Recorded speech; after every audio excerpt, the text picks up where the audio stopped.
what is your big prediction for 2026? Well, I have several predictions, but my first Several. Okay, not yes. even one. Okay, all right. I'm ready for it. Lay it on us.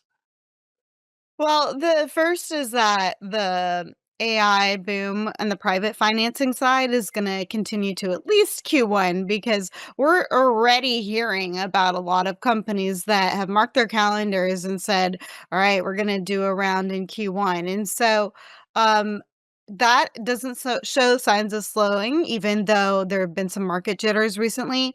It can take a minute for the private markets to catch up with the public markets. So, at least for now. More Okay. AI fundraisings. What about with IPOs? I mean, you have any predictions there?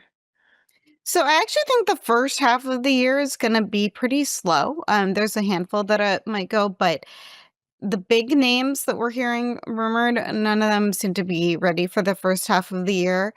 Um, but the second half of the year or by mid-year, it could be very active. I recently broke the SpaceX IPO. There've been many, many stories about that now, but I, I'm hearing that they're aiming to go mid to late next year. Obviously, sometimes IPO plans change, but that would be possibly the biggest IPO in history.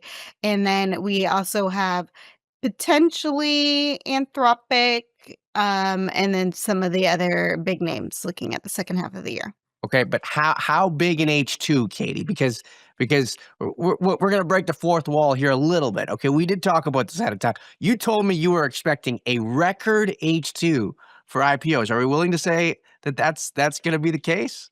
Yeah, because SpaceX by itself is going to help cement a record. I mean, they are an $800 billion company by their own valuation they recently set. And if they exceed that or even match that, it's just very unusual because if they float 15% of the company. I mean, it probably less, but we'll see. I mean, if they float a lot of these shares, then there's just so much transaction volume to trade right from the get-go. And so it's record setting in the sense that you have SpaceX, potentially another record IPO like Anthropic, and several other really big names thinking about it.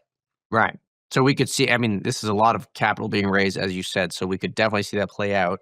What about with fundraise? I mean, you talked about the AI startups raising money.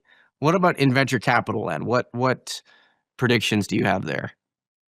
So I had a chart that recently went viral about how it's, actually the most difficult year for venture capital firms to do their own fundraising in at least a decade. And so I think that that might continue. I don't know if it will go decline further or remain constant, but it seems like the expansion we saw with lots of tiny venture firms springing up in 2021, 2022.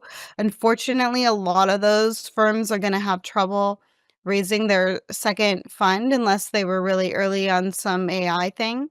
And so it feels like it's a tale of two cities in venture where I've been saying this for a while that you have on the one hand like Andreessen Horowitz and Lightspeed and some of the big names raising like record, many billions of dollars, and then you have the smaller firms that just can't even get a little more money. Right.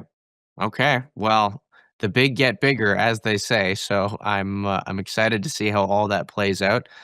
Katie, it was great to have you on the show, and we'll have you on again soon. That was Katie Roof, our Deputy Bureau Chief of Venture Capital here on TITV.